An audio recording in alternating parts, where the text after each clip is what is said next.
Pernah nggak sih kamu ngerasain sakitnya mencintai seseorang dengan sangat tulus, tapi semesta, atau lebih tepatnya orang tua, berkata lain? Bayangkan, kamu sudah menyusun rencana masa depan yang indah, tapi semuanya harus hancur dalam sekejap hanya karena terhalang restu. Nah, fenomena ini ternyata sangat sering terjadi di dunia pesantren, di mana kisah cinta seorang santri harus berbenturan keras dengan harapan keluarga. Hari ini kita bakal bahas sebuah kisah nyata yang sangat menguras emosi tentang cinta seorang santri yang harus kandas demi bakti kepada orang tuanya. Mari kita panggil saja tokoh dalam cerita ini dengan nama Hasan dan Aisyah.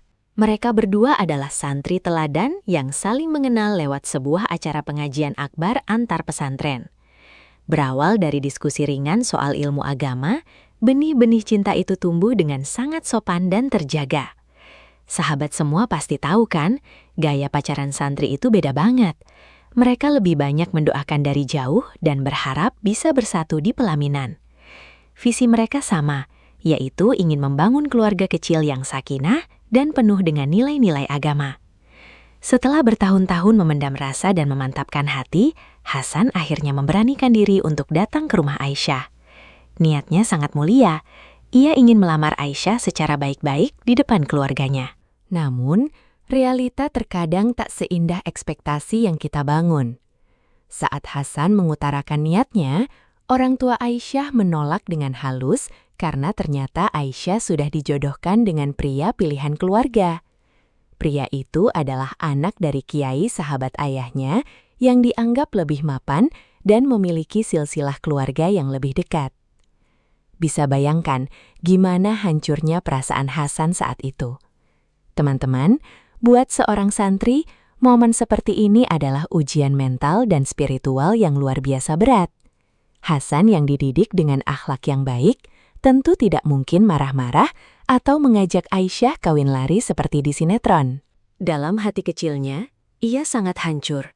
Namun di sisi lain, ia sadar betul bahwa melawan kehendak orang tua bukanlah jalan keluar yang diajarkan oleh guru-gurunya di pesantren. Disinilah letak nilai informatif yang sangat menarik dari budaya pesantren. Bagi seorang santri, konsep birrul walidain atau berbakti kepada orang tua itu kedudukannya jauh di atas keinginan pribadi. Ada sebuah keyakinan kuat bahwa ridho Allah bergantung pada ridho orang tua. Jadi, sekuat apapun cinta mereka, jika orang tua tidak memberikan restu, memaksakan kehendak hanya akan membawa ketidakberkahan dalam rumah tangga nantinya. Ini bukan sekedar soal menyerah pada keadaan, tapi soal keikhlasan tingkat tinggi yang butuh kelapangan dada. Lalu apa keputusan akhir yang diambil oleh Hasan dan Aisyah? Hasan memilih untuk mundur secara teratur dan penuh penghormatan. Sebelum benar-benar pergi, ia menitipkan sebuah pesan singkat untuk Aisyah melalui adiknya. Pesan itu berisi permintaan agar Aisyah patuh pada pilihan orang tuanya, karena di sanalah letak surga yang sesungguhnya bagi seorang anak. Aisyah yang membaca pesan itu tentu menangis sejadi-jadinya. Namun ia akhirnya menerima perjodohan tersebut demi membahagiakan kedua orang tuanya.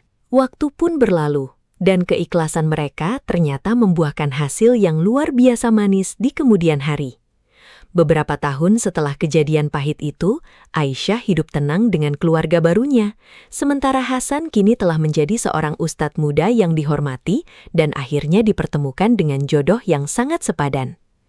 Kisah ini mengajarkan kita bahwa melepaskan sesuatu yang kita cintai demi mendapat ridho orang tua tidak akan pernah membuat kita rugi, karena Tuhan selalu punya cara untuk menggantinya dengan yang jauh lebih baik. Bagaimana menurut teman-teman? Apakah kalian setuju dengan keputusan yang diambil oleh Hasan dan Aisyah ini? Atau mungkin di antara kalian ada yang pernah mengalami dilema serupa antara memilih cinta atau restu orang tua? Yuk ceritain pengalaman atau pendapat kalian di kolom komentar di bawah. Jangan lupa juga untuk klik tombol like, share cerita inspiratif ini ke orang terdekat kalian, dan pastikan kalian sudah subscribe supaya nggak ketinggalan cerita-cerita seru kita selanjutnya.